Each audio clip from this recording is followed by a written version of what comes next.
Hello YouTube, j'espère que vous allez bien. Merci d'exister, merci d'être là, de donner de la force à CKR pour nous aider à arriver à 232 épisodes. C'est quand même dingue. Sachant que je crois que j'ai repris en solo depuis le départ de Dr H. Depuis le 4... Ah, je sais plus. Ah, on me l'avait dit, attends. Je crois que c'était le 100... Là, j'en suis à 150 épisodes en solo. Bientôt, j'arrive bientôt à 150 épisodes en solo. Donc ça, c'est grâce à vous. Donc merci pour la force. Merci de donner tout ce que vous pouvez en partage, en pub, vous mangez les pubs, en soutien sur Tipeee. Et si le show est là, si CKR tient, c'est vraiment grâce à vous. Donc vous pouvez vous applaudir. Bravo. Bravo. Merci beaucoup. 232 épisodes de propagande. Non. Entre soi. Bah, on s'engraine. Ouais, on s'engraine entre nous. Merci à toi, Louis. Merci de soutenir. Merci Wingeux, c'est gentil. Merci beaucoup. En tout cas, on est vraiment à fond et on lâche rien. On essaye de donner ce qu'on peut. Donc, si vous pouvez vous aussi de votre côté, ça fait plaisir. Je vais balancer. Ah oui, comme je le disais, là, je suis en train de. Je suis sur la post-production de mon second montage de court-métrage. Donc je cherche des monteurs là, dans la région parisienne spécialisés dans les films et les courts-métrages, voilà, les longs-métrages et courts-métrages, des étalonneurs, voilà, des bruiteurs, des armateurs aussi, des graffeurs. Je cherche aussi des... J'ai plus de vannes en heure, putain. Bref, si vous avez ça dans vos entourages, je sais péter, je viens. Des branleurs.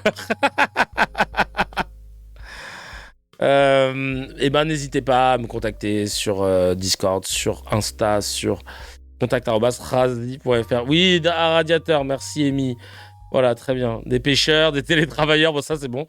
Je peux dire en quoi que ce soit, je peux en vrai, hein. J'ai que ça à foutre. Ce moment, je suis bientôt en vacances. Mais repose-toi. Bilal, il a que ça à foutre dès qu'il y a des missions qui le chauffent. Et après, quand tu lui dis comment ça va, il me dit bah là, je suis en train de... On est au Parlement depuis 4h du matin. Là, je dois rédiger 4 rapports.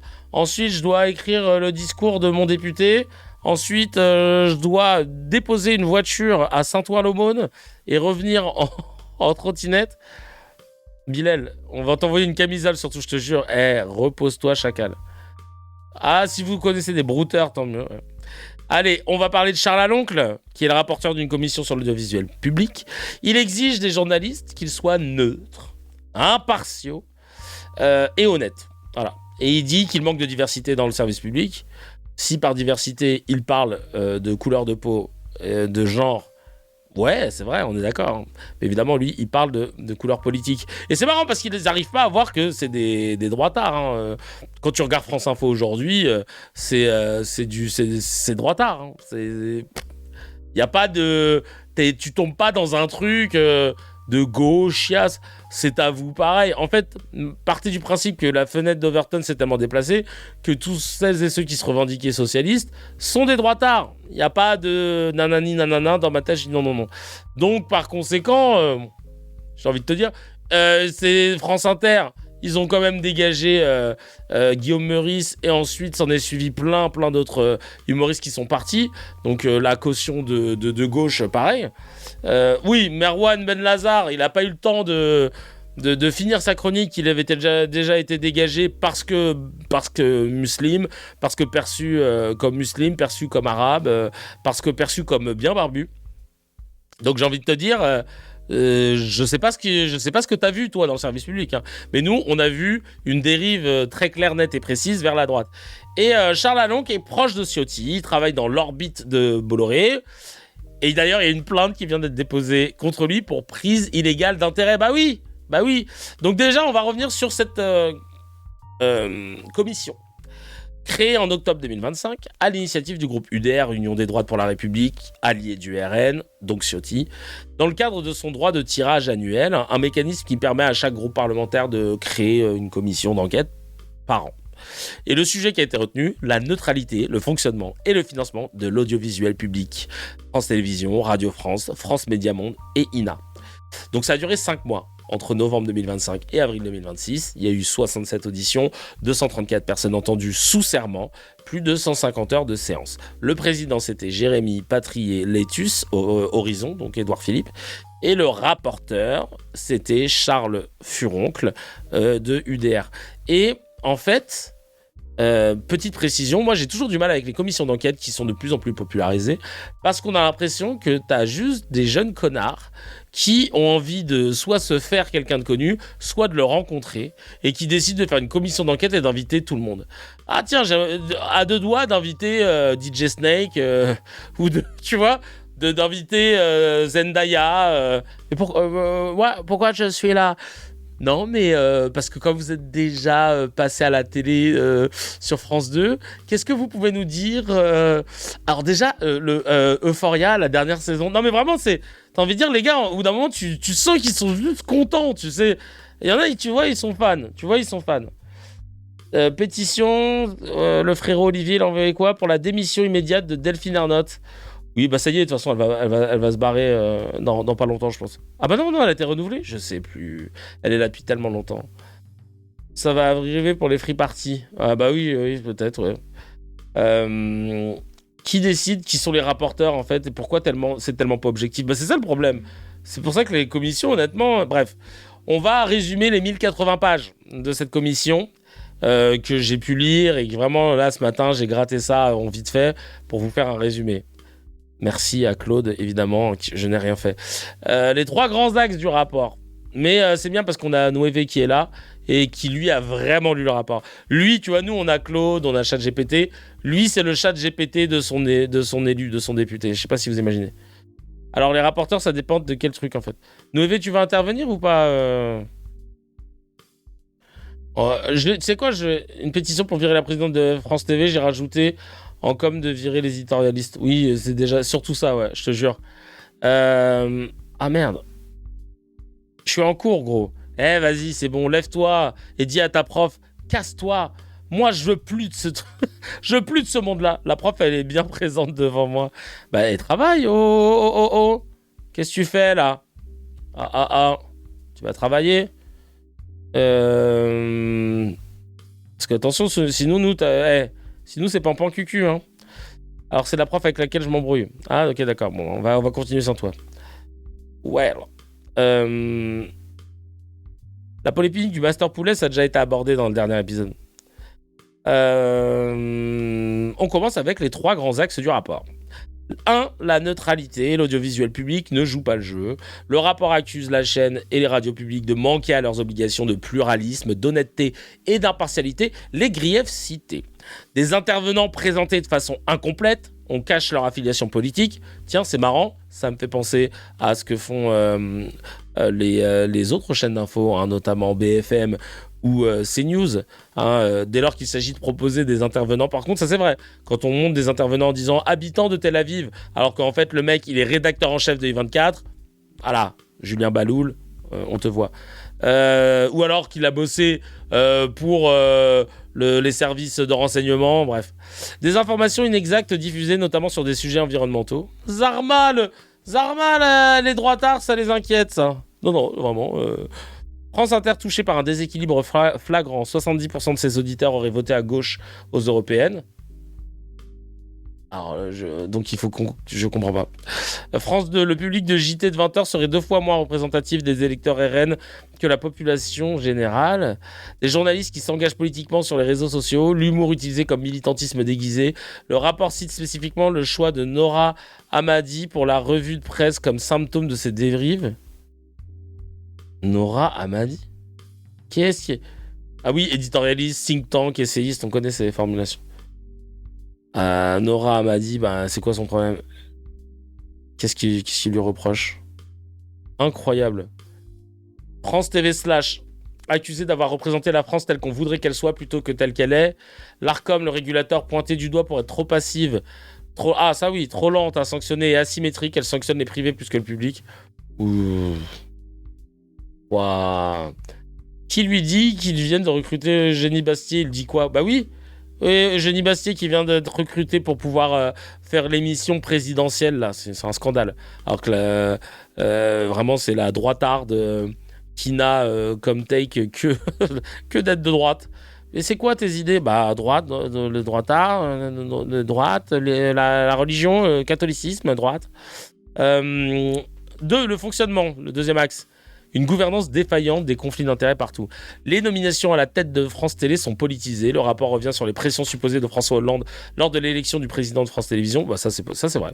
Des allers-retours entre dirigeants de l'audiovisuel, mais ça, malheureusement, pour tout. Hein. Pour l'Arcom, pour toutes les grandes institutions. Comme on place les gens, bon, bah voilà, quoi. Des allers-retours, c'est des cadeaux, des passes-dés qui se font entre eux. Entre dirigeants de l'audiovisuel et sociétés de production privée, créent des conflits d'intérêts structurels. Ça, c'est vrai. Et notamment, bah tu vois, par contre, il faut dire les termes. Arthur, l'animateur, il a une boîte qui s'appelle Satisfaction. Et une des anciennes, son ancien bras droit, enfin, elle était dans le top 3 là, de son organigramme. Elle est partie chez France Télé à la direction des programmes. Et bah du coup, qu'est-ce qui se passe? Elle lui achète des jeux, etc. Donc Arthur, il produit des jeux sur France Télé qu'il ne présente pas. Des jeux dans lesquels il peut y avoir plein d'autres présentateurs que vous connaissez, des Nagui, tout ça. Et c'est Satisfaction qui produit. Et là, il y a un putain de conflit d'intérêts. Parce que c'est une ancienne de chez lui qui est maintenant aux affaires. Et personne n'en parle de ça. Personne n'en parle. Le système des animateurs producteurs, des stars qui possèdent aussi les boîtes de prod qui font leur émission est jugé problématique. Je dirais que c'est pas le plus problématique dans tous les trucs à citer. Déjà, moi, je trouve que le truc que j'ai pointé du doigt, c'est déjà abusé. Ensuite, on a le secteur de la production indépendante est décrit comme un oligopole capté par quelques acteurs privés qui profitent de l'argent public. Bah... Oui. C'est genre depuis, quoi, tu vois. On dirait que le mec, il découvre. Attention, il va réécrire un livre. Bah, c'est déjà le cas. Il va sortir bientôt. Le rapport propose des fusions. France 2, France 5, France 3, France Bleu, France 24, France Info. Bah, super. Ensuite, ils disent que 4 milliards d'euros mal gérés. Ça, c'est le troisième axe. Ils disent, depuis la suppression de la redevance télé en 2022, l'audiovisuel est financé par le budget général de l'État. Tous les contribuables, pas seulement les téléspectateurs. Bah c'est bête de l'avoir fait. Et c'est bête d'avoir supprimé les publicités sur le service public à partir de 18h et de jamais les avoir rétablies. Parce que du coup, c'est Sarkozy qui avait décidé de supprimer les pubs. C'est pour ça que quand tu regardes un Prime sur France 2, sur France 3, il n'y a pas de pub. Ah, c'est génial et tout. Oui, c'est vrai que c'est un confort. Mais lui, il l'a pas fait pour ça. Il l'a fait parce qu'en supprimant ces pages de pub qui sont les plus importantes en termes de revenus, étant donné que c'est le pic d'audience à la télévision, eh ben, les pubs, elles sont parties où, à votre avis? Chez Martin Bouygues, le pote. Eh ben oui, c'est parti chez Martin Bouygues, c'est parti sur le groupe M6, c'est parti partout. Donc bah ouais, en fait, tu enlèves tous les financements annexes de l'audiovisuel public, et après bah c'est à l'État de gérer, et après tu dis bah vous avez vu comment c'est un trou dans les caisses? Bah attendez, le trou il a été travaillé, hein. Il s'est pas fait comme ça. Le budget total environ 4 milliards d'euros par an, dont les 2 tiers pour France Télévisions. France Télévisions accumule un déficit inquiétant depuis des années, avec des plans d'économie jugés irréalistes par les organismes de contrôle, sans jamais rappeler que Sarkozy fait partie du problème. France Télévisions, dépenses pointées du doigt, la masse salariale non maîtrisée, les frais de mission excessifs, parc de voitures de fonction, dépenses somptuaires. La présidente t'as envie de dire, vous voulez qu'on parle de ce qu'il en est, des députés, des sénateurs, des préfets, on peut aller plus loin en fait. Pourquoi taper que dans l'audiovisuel public pour ces privilèges qui, je vous l'accorde, pourraient être abrogés, mais allons plus loin dans les privilèges, l'abolition des vrais privilèges. La présidente de France Télé aurait touché 98,5% de sa prime de performance malgré la situation financière critique de l'entreprise. Ça c'est chaud. Le rapport préconise un plan d'économie d'environ 1 milliard d'euros. Donc en gros... ce que le président dit en avant-propos, et c'est piquant, hein, Patrier Létus, qui a présidé la commission, prend ses distances dans son avant-propos, ce qui est ultra rare, et il dit en substance, cette commission n'a pas toujours respecté les principes de travail parlementaire, elle risque de fragiliser nos institutions, j'en prends ma part de responsabilité. Mais on les a vus s'embrouiller les deux là, Furoncle et Patrie et Laïtus là. Et salade de laitue. Et surtout, ils accusent l'UDR d'avoir utilisé la commission comme outil de préparation à la privatisation de l'audiovisuel public sans l'assumer frontalement. Selon lui, l'objectif réel n'était pas de sauver le service public, mais de le discréditer pour justifier sa vente. Donc en résumé ultra simple et efficace, il y a une commission qui est créée par la droite dure et le RN pour attaquer l'audiovisuel public sur 3 fronts. Gauchiste, mal géré, trop coûteux. Le rapport sort 1000 pages de critiques, parfois documentées, parfois très orientées, propose des fusions et 1 milliard d'économies. Le président de la commission lui-même dit que ça ressemble à une opération politique déguisée. Et résultat, monsieur Aloncle se retrouve avec une plainte à son égard pour prise illégale d'intérêt. Voilà.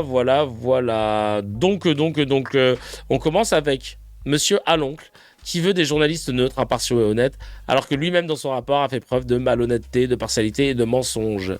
Dénonce Aïda Hadizadeh. On va regarder tout de suite cette première vidéo du scan. C'était bien de faire ce préambule pour qu'on ait vraiment le contexte. Et maintenant, on peut aller deep down dans la vanne. Disons que c'est assez difficile de faire la part des choses dans un rapport qui utilise insinuation, diffamation, mensonge pour arriver à ses fins. Quand vous parlez de mensonge, vous parlez de quoi, par exemple ? Alors, par exemple, tout à l'heure, devant vous, Charles Aloncle a eu l'air très, très soucieux de la neutralité des journalistes. J'ai lu le rapport attentivement. Je ne l'ai pas fini justement parce que je l'ai lu attentivement. Dans le rapport, il prend fait et cause pour un journaliste de France Info, un ex-journaliste de France Info, Jean-François Aquili, et il dit de M. Aquili qu'il a été licencié de manière abusive. Jean-François Aquili a reconnu devant sa hiérarchie avoir participé à la rédaction d'un ouvrage pour M. Bardella. D'un projet d'ouvrage. D'un projet d'ouvrage. En termes de neutralité, il n'est jamais sorti. Il n'est jamais sorti. Mais vous voyez, quand M. Aloncle veut transformer tous les journalistes en pseudo-fonctionnaires, on n'a pas très bien compris comment, mais il dit que voilà, ils doivent avoir un devoir de réserve. Est-ce que là, pour le cas de M. Aquili, le devoir de réserve aurait pu être soulevé ? Je ne dis pas d'ailleurs, moi je ne suis pas juge, je ne sais pas si M. Aquili a en effet participé à un projet, je sais juste que sa hiérarchie a reconnu, sa hiérarchie a expliqué, d'ailleurs en commission d'enquête, que M. Aquili avait reconnu avoir participé à un projet d'ouvrage avec M. Bardella. Le fait est que, moi ce que je souligne, c'est que M. Aloncle veut des journalistes neutres, impartiaux et honnêtes. Lui-même, dans son rapport, a fait preuve de malhonnêteté, de partialité et de mensonge.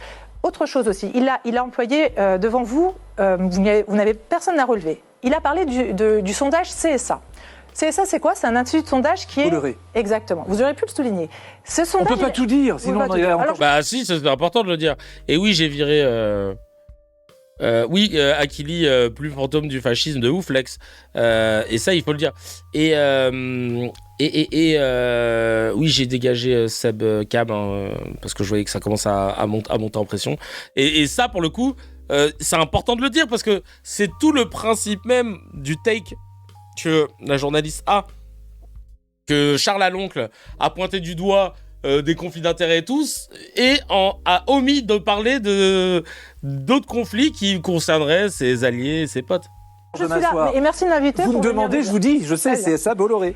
Le sondage CSA commandé par Vincent Bolloré, pour qui ? Pour 3 médias Bolloré, CNews, Europe 1 et le JDD. Sorti 1 mois après le lancement de la commission d'enquête, est venu comme par hasard trouver que 60% des Français n'ont plus confiance dans l'audiovisuel public. C'est un peu gros et son rapport commence, moi je le dis, et je lui ai dit d'ailleurs dans la réunion, la dernière réunion qu'on a eue pour approuver ou pas le rapport, je lui ai dit que c'était un mensonge, qu'on ne pouvait pas faire reposer tout un rapport sur un sondage commandé par M. Bolloré pour trouver ce que M. Bolloré veut pour détruire l'audiovisuel public. Voilà. Donc déjà, ça commence bien. On voit que le Aloncle, pas de colonne vertébrale. Et il est loin d'être une personnalité neutre, nous dit Marlise. Mac SL01 qui dit les droitards, c'est ça. Faites ce que je dis parce que je fais, et surtout la justice, c'est pour les faibles. C'est ça, c'est exactement ça. On continue avec Charles Aloncle qui est une marionnette de Bolloré. Donc il y aurait eu une prise illégale d'intérêt. Et on va regarder ça tout de suite avec une vidéo partagée par Van den Kinte. Là, c'est son président de commission. D'ailleurs, ils se sont embrouillés, c'était tellement ridicule qu'il le dit. On a appris aujourd'hui que Charles Aloncle était visé par une plainte pour, je cite, prise illégale d'intérêt. Les médias Bolloré l'auraient influencé en lui suggérant des questions. Donc Charles Aloncle confirme avoir reçu des listes de questions qu'il n'aurait pas utilisées. Et il a répondu à l'AFP que... Ah oui, putain, j'avais oublié ce détail qui a son importance avant de regarder la vidéo de Quotidien.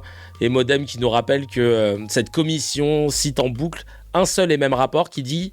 les temps d'audience de la gauche versus la droite en mettant la météo à gauche car ça parle de réchauffement climatique. Oh purée de pommes de terre. Oh purée de pommes de terre, mais c'est pas vrai ça. Aïe aïe aïe aïe aïe. Complètement rincé, complètement siphonné du ciboulot. Waouh. Allez c'est parti, on continue. On a appris aujourd'hui que Charles Aloncle était visé par une plainte pour, je cite, prise illégale d'intérêt. Les médias Bolloré l'auraient influencé en lui suggérant des questions. Donc Charles Aloncle confirme avoir reçu des listes de questions qu'il n'aurait pas utilisées. Et il a répondu à l'AFP que cette manière de faire était vieille comme l'Assemblée nationale. Est-ce que vous aussi, vous avez reçu des emails de Lagardère News au-dessus de nous, contrôlés par Vincent Bolloré? Moi, j'ai reçu un email au début de la commission d'enquête. J'en étais très étonné que... Ah, c'est chaud qu'il ait reconnu, Charles Aloncle, avoir reçu des questions de la part de Vincent Bolloré. Alors que... du groupe. De qui? De Lagardère. Mais de qui? Personne, j'ai plus son nom dans la direction des affaires publiques ou institutionnelles. C'était vraiment au tout début. Et j'ai expliqué... Ça se fait ou pas? Ah bah envoyer des questions, non. On a des questions. On a, laissez-moi vous expliquer, on a des groupements d'intérêt qui nous envoient des notes, qui nous envoient des réflexions. C'est tout à fait normal de pouvoir exprimer ses positions et évoquer des sujets. Ça, c'est des pratiques. Et d'ailleurs, je crois que Lagardère est inscrit comme groupement d'intérêt ou comme un lobbying. Et ça, effectivement, ça existe. Quand on a des débats sur l'audiovisuel, on a effectivement des entreprises privées comme publiques qui viennent nous voir. J'ai été rapporteur d'une loi qui voulait réformer l'audiovisuel public et j'ai vu les acteurs de l'audiovisuel privé et public. Ce qui est étonnant, et je ne comprends pas comment le rapporteur peut expliquer que nous aurions reçu des dizaines de questions, on ne reçoit jamais des questions préécrites. Bref, moi j'en ai reçu effectivement un questionnaire au début de la commission d'enquête. J'ai dit qu'il y avait un risque d'ingérence majeure et j'ai demandé à ce que ça s'arrête. Pour être très précis, parce que je vous ai dit moi que je n'utilisais pas les méthodes de l'extrême droite, les insinuations. C'est marrant parce que il est quand même il en parle comme s'il n'était pas président de cette commission d'enquête. Et que du coup, il l'a quand même voté, comme tu dis, Cécile. Donc, Les accusations sans preuve. Donc je ne le ferai pas ce soir vis-à-vis de Charles Aloncle. Ce que je sais, c'est que lors de la dernière réunion de la commission d'enquête, j'ai demandé aux députés s'ils avaient reçu ces questionnaires de Lagardère, puisque le rapporteur avait indiqué que des députés de droite les auraient reçus. Ils m'ont indiqué que ce n'était pas le cas, qu'aucun député membre de cette commission d'enquête n'avait reçu ces questionnaires. Ok, merci bien. De gauche ou de droite, on m'a demandé. La météo, est-ce que c'est de gauche ou de droite? La météo, c'est de gauche. Aïe, aïe, aïe, ils avaient raison. Donc, en fait, non, bah, tu vois. Et si je mets juste météo? Ah, météo, c'est de droite. La météo, c'est de gauche. Attention. Ah oui, il faut faire attention. Ah, on va voir. Ah bah, Modem, c'est de gauche, évidemment. Hop, je tente. Aïe, oh là là. Ouloulouloulouloulou. Aïe, aïe, aïe, qu'est-ce qu'on vient pas de lire? Chez Lex? Va falloir que tu nous expliques. Va falloir que... Oh my God. T'as dû laisser un copain d'avant qui traîne ou un Skyblog. Voilà, putain. C'est un scandale. Moi, je te conseille de faire un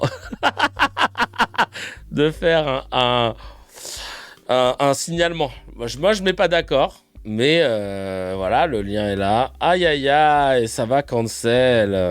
Ah là. Aïe, aïe, aïe, aïe, aïe. Et le canon français, tiens. Est-ce que c'est de... Quoi? Tu vois, c'est là qu'il y a un problème. Là, il y a un problème aussi. Ouais, c'est Akinator, le bail. Non, là, c'est bon, ça part en vrille. Et Sarah Salman, on avait demandé, non? Je sais plus ce qu'ils avaient dit. Oui, non, ça va. Ah, ben, j'ai un coup de fil.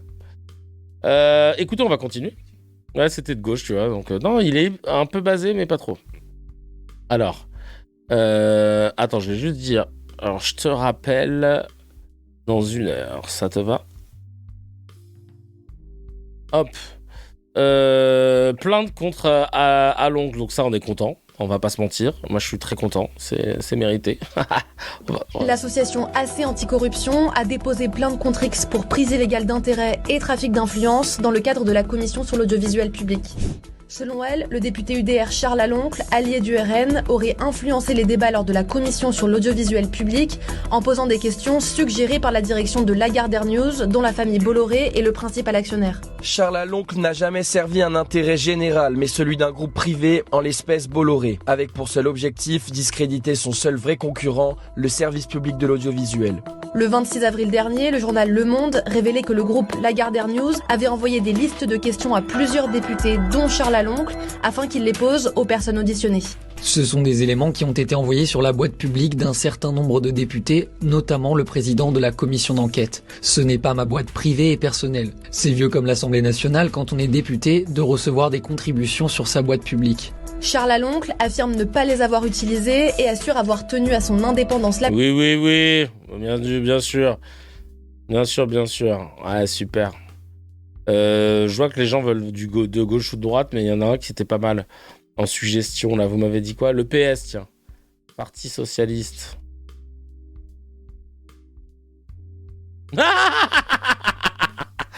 Non, c'est bon, il marche bien. C'est bon, tu vois, tout va bien. Voilà, tu vois, non, c'est bon. On sait, il n'y a pas de débat, il est calibré. Ça, c'est comme quand tu joues aux jeux vidéo. Quand tu lances un jeu, au début, il faut calibrer l'image. Clique sur croix dès que tu aperçois l'image à peine, machin. Bon, bah là, voilà. Si tu veux le calibrer, il faut juste que tu mettes PS. Comme ça, au moins, on est sûr. Alors, qu'est-ce qu'il nous dit Charles Laloncle pour se défendre, tiens? Qu'est-ce qu'il nous dit, celui-là? Parce qu'évidemment, il veut se défendre. À chaque fois que vous l'utilisez, il faut dire si vous êtes d'accord ou pas afin de nourrir l'algorithme. Hop. Je vous livre aussi une autre recommandation qui a fait couler beaucoup d'encre. C'est la recommandation sur la diversité et le pluralisme des éditorialistes politiques sur le service public. Aujourd'hui, on a un constat, c'est qu'il y a une forme d'omniprésence ou de concentration de cette mission pourtant importante. Ouais, j'aimerais bien qu'on ait accès à ces questions-là. Si quelqu'un pouvait nous les envoyer, les questions qu'ils ont envoyées à tous les députés et pas que à Charles Laloncle, pour voir si ces questions diffèrent de celles qu'il a reçues. De l'édito politique, le matin sur France Inter et le soir sur France 5, vous avez le même éditorialiste politique qui est un éditorialiste du service public. Je pense que dans un gage de pluralisme, ce qu'on doit attendre d'ailleurs de l'audiovisuel public, il serait bon d'ouvrir la voie à davantage de courants d'opinion. Et qui de mieux que des éditorialistes, des journalistes de la presse écrite pour venir. Donc le lundi matin, on pourrait avoir par exemple Le Monde, le lundi soir, on pourrait avoir Le Figaro, le mardi matin, on pourrait avoir Libération, le mardi soir, Les Échos, le mercredi matin, enfin je ne vais pas vous faire l'ensemble des rédactions, vous êtes un certain nombre, je ne veux pas en vexer certains, mais je pense que l'audiovisuel public s'honorerait d'avoir une diversité de courants d'expression, une diversité d'éditorialistes représentants de tendances différentes de la presse écrite, qui viendraient aussi donner... Mais c'est déjà le cas, arrête un peu, là, il regarde pas France Info. Oh, wesh, Génie Bastier, Paul Melun, Nathan Dever, ça va, il t'en faut combien encore? Nathalie Saint-Cric et tout. J'ai envie de te dire sur... trouve-nous les gauchistes sur France... Oh là là. Comme par hasard, il cite pas Secker. Ouais, en plus. Bref. À midi, valeur actuelle, à 14h frontière, à 16h Marianne. Je te jure. Ah là là là là. Charles Laloncle, pas content des Molières et de Merwan Benlazar sur CNews. Je vous rappelle que Merwan Benlazar a fait un comeback pendant les Molières, pour faire... écho au moment où il a été ban après une chronique sur C'est à vous et là ils l'ont fait revenir sur l'audiovisuel public et Charles Laloncle pas content. J'ai pas vraiment eu le temps de regarder l'intégralité de cette séquence. J'ai pu voir notamment l'intervention de Merwan Benlazar, mais Merwan Benlazar qui est connu. Il est connu parce qu'il avait déjà proféré un certain nombre de tweets très discutables, très outranciers, même très violents vis-à-vis des femmes et de la place des femmes dans la société. Bah porte plainte, chacal. Porte plainte. Moi j'ai lu tous les tweets, c'était que du second degré, que du truc, tu nous as ressorti des trucs tard à l'ancienne. Et j'ai envie de te dire, les tweets de Kevin Bossuet, ça a jamais dérangé personne. Il est toujours en activité. J'ai envie de te dire, les plaintes et les condamnations d'Éric Zemmour, ça n'a pas l'air de déranger les gens parce qu'on l'invite toujours à la télé. On en a des messages des gens qui ont été condamnés et qui sont toujours là. Hein. Condamnés, je te dis. Hein. Oh là là, mais oui, il répondait à sa pote. Bref, n'importe quoi. Société, je crois qu'il avait été écarté un temps du service public. Gratuitement. Sur la base de on a vu sa barbe, son bonnet, il est déguisé en salafiste. Pas du tout sur la base de propos. À cause de ses tweets, Non, pas à cause de ses tweets. Les gens ont commencé à se pencher sur son cas parce qu'ils ont vu sa tête, parce qu'ils ont vu son apparence. Et c'est là que le bas blesse. Parce que s'il était venu avec un petit brushing, barbe taillée, petit costume, voilà, personne se serait dit tiens on va fouiller ses tweets. Au même titre que Ménel à l'ancienne, vous vous rappelez la chanteuse là dans The Voice, elle avait fait une reprise d'Alléluia et tout, banger machin, mais en fait tiens pourquoi elle a un bandana sur les cheveux, ce serait pas un voile? Allez hop, les raslards ils se sont dit en formation 4-3-3, allez c'est parti, on va fouiller ses tweets et son Facebook, ils font toujours ça. Si t'apparais clean selon leur concept, personne va fouiller. Cause d'ailleurs de ses propos totalement outranciers, et j'étais très étonné de le voir revenir sur le devant de la scène. Oui, en plus, oui, je crois qu'il a été écarté. Il sait très bien ce qui s'est passé. Sur une soirée aussi importante, c'est ça. Qui est là aussi pour promouvoir l'exception du théâtre et culturel française. Je comprends pas pourquoi une telle personnalité aussi clivante, qui pose autant de questions, je ne comprends pas pourquoi on lui a donné une tribune sur un événement pourtant culturel d'importance. Donc, Une tribune, bah non, il est artiste et il est venu dans une cérémonie artistique remettre un prix. That's it. Amen. Je sais pas qui a pris cette décision, mais il faudrait en tout cas les interroger pour que d'autres humoristes, probablement bien plus talentueux, probablement aussi moins exposés à ce type de propos scandaleux, puissent venir aussi défendre demain la dérision, l'esprit. Allez, vas-y, ferme-la. Oh, il est insupportable. Insupportable. La balle pour Dati pendant son discours. Mais oui, c'était du petit lait d'ailleurs. Ah là là là là. Vraiment n'importe quoi. N'importe quoi. Donc, pas content. Il dit qu'il manque de la diversité sur l'audiovisuel public, mais ça, on a déjà vu en parler. Heureusement qu'Elisabeth Hauteville est là pour le défendre. Elisabeth Hauteville qui dit qu'il faut laisser Charles Lalonde tranquille. Mais bon, elle va pas le dire très longtemps parce que je vais vous annoncer un truc juste après. Et puis, il y a cette plainte aussi contre Charles Lalonde. Oui, alors là, c'est quand même un peu grave parce qu'on lui reproche donc d'avoir reçu du groupe Lagardère des mails lui suggérant des questions anti-France Télévisions pour les auditions des personnalités devant la commission. Eh bien, Patrick, tout citoyen, a le... Excusez-moi, mais c'est quoi cette voix qu'elle a? Alors vraiment là, je ferme les yeux, je sais pas qui parle, hein, mais... On est d'accord que là, là c'est PMU Prime là. Là c'est vraiment.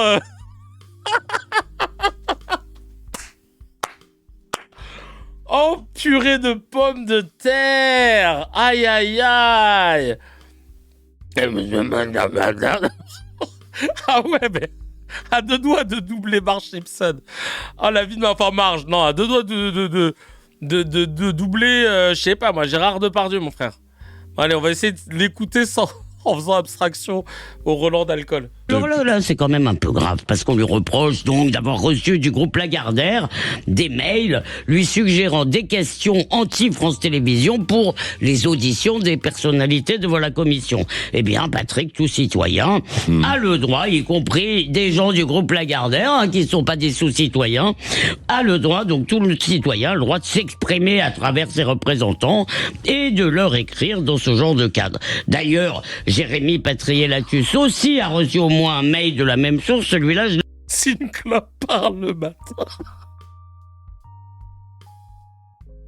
La vie de ma mère, si les clopes, elles pouvaient parler, si les gitanes de maïs, elles pouvaient parler. C'est Renaud, la meuf. Elle va finir par dire tant. C'est pas l'homme qui prend la mer, mais c'est la mer qui prend l'homme, la vie de ma mère. Mais elle a jamais été comme ça, tu sens qu'il y a un problème. Et je pense savoir quel est le problème. Je l'ai vu. Alors, et il serait étonnant que les amis de France Télé et Radio France... Kevin, tu mets des bruitages de verre, genre derrière ça passe crème. Elle me chauffait pas. Allez, c'est parti. On va faire bruitage. Hop, j'avoue. Parce que je pense que la DA, elle sera mieux avec le... Alors, attends. Musique, effet sonore. Bar. Ok, rooftop. Oh, non, bar sound.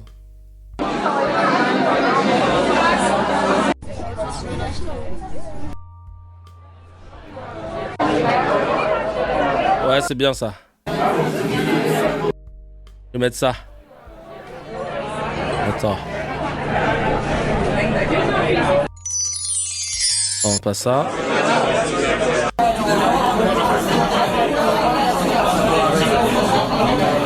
Ok.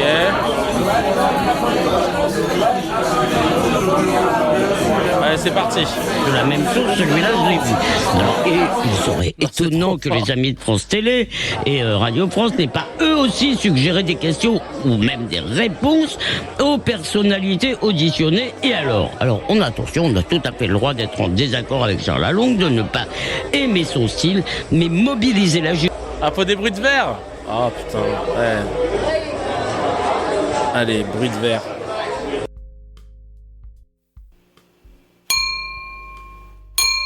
Non, ça n'a rien à voir. Oula, pardon. Non, ça c'est des bruits de pas. Restaurant, je vais mettre. Restaurant. Voilà. Effet restaurant sera peut-être plus... Justice pour le discréditer et interdire tout débat sur ce rapport, c'est minable. Hein. Le Monde en a fait des caisses sur Inter, cette plainte vaseuse, franchement. Hein. C'est ouvrez le journal comme si c'était vraiment très important. Et bien, si c'est ça, une information loyale, on n'est pas rendu.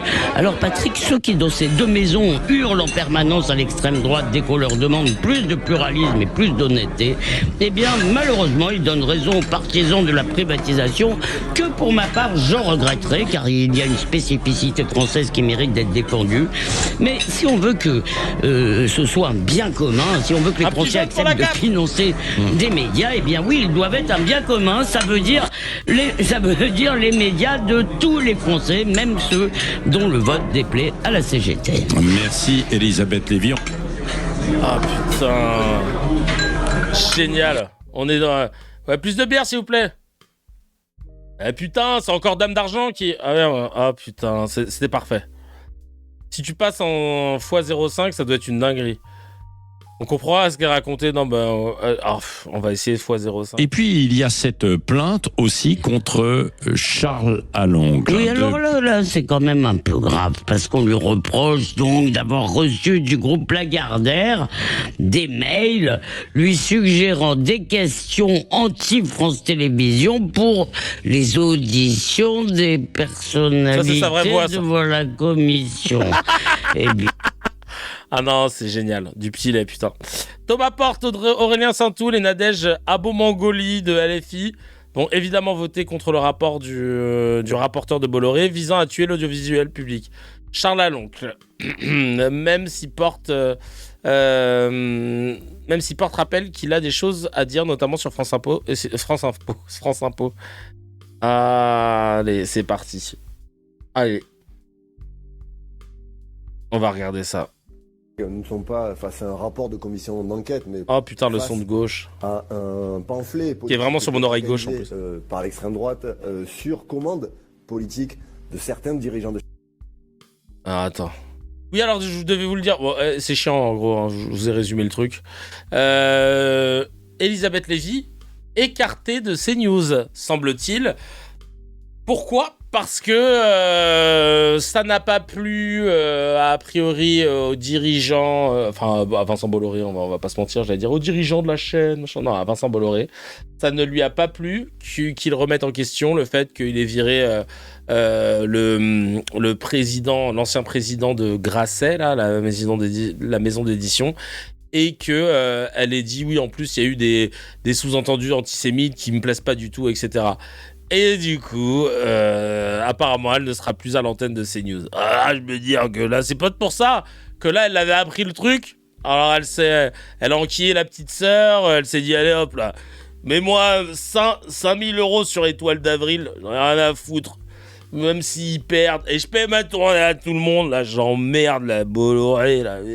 Mais moi sur Dame d'Argent finalement. Non, Étoile d'Avril, je sens fébrile. En plus, c'est un pur sang arabe. Alors, Étoile d'Avril, c'est pas trop ça les noms des chevaux à chaque fois. Bref. Rapport de Charles Aloncle. On rappelle ce take LFiste. On va écouter. Hop. Que si vous votez pour, le rapport est publié, c'est un très mauvais rapport parlementaire. Ah oui, ça c'était avant qu'il vote pour le rapport de Charles Aloncle. Et regardez ce que Mathilde Panot va dire, et on va dire les termes. Si vous votez contre, vous aurez alors une extrême droite qui va pleurer sur ce qui s'est passé. Mais je vais vous dire, ce qui est dommage dans cette commission d'enquête, c'est qu'on passe à côté d'un débat dont on ne fera pas l'économie, sur ce que doit être l'audiovisuel public. Et nous défendons un audiovisuel public qui est fort, qui est indépendant, qui est doté de moyens, et je parle notamment de la titularisation des travailleurs dans le service public de l'audiovisuel, mais aussi, et il faut aussi poser la question de ce qui ne va pas dans l'audiovisuel public. Et je le dis puisque ici nous sommes à France Inter, il y a une question par exemple de savoir pourquoi est-ce que Guillaume Meurice, des voix comme Guillaume Meurice, Julia Foyce et Pierre-Emmanuel Barré et d'autres ont été soit licenciés, soit remerciés. Oui, mais je le dis parce que ça c'est un débat sur la démocratie et la question du pluralisme qu'il faut aussi prendre à bas-le-corps, tout en défendant l'audiovisuel public, ce que nous faisons face notamment aux milliardaires et à l'ingérence très forte. Et nous, je le dis, nous démantellerons l'empire Bolloré en arrivant au pouvoir. Yeah! Basé comme au baseball. Et pour finir, ce scan, évidemment, l'image parfaite de Truand, cette caricature. Fin de la commission d'enquête sur l'audiovisuel public. Allez, on rentre, Charles-Henri. Elle est magnifique, là, avec le sac à caca, la cravate. Elle est magnifique. Elle est magnifique. Et... c'est pas le sujet, bah ouais, faudrait pas vexer la Macronie, je te jure. Bravo. Voilà pour ce sujet. Donc tu te dis, ouais. Quand tu vois que y a des preuves que tu as reçu des questions, même si tu dis que pas les avoir utilisées, ben prouve-le nous plutôt. De la part de l'Empire Bolloré, que tu réclames la neutralité, l'impartialité, l'honnêteté, des valeurs, alors que tu ne les tires même pas. Que quand CNews les piétine quotidiennement, ça te dérange pas. Et quand quelqu'un comme Elisabeth Lévy te défend, c'est soit que t'as raison, soit que t'as partagé les mêmes intérêts. Et donc, vraiment, quand tu vois cette vaste blague qui est cette commission, tu te rends compte que plus que jamais, on a besoin de contre-pouvoir face à ces empires, face à ces gros empires, parce que même là, hein, même là au niveau politique, et avec cette commission, on se rend compte de l'influence des groupes privés et des milliardaires comme Vincent Bolloré. Chacal, si tu as kiffé l'épisode, appuie sur abonne-toi, mets un petit j'aime et clique sur la cloche, ça fait plaisir. Pour voir l'épisode en entier, c'est sur la chaîne CKR Replay que ça se passe. Il y a le lien dans la description et évidemment, l'épisode en entier est disponible sur toutes les plateformes de podcast, Spotify, Apple, Deezer.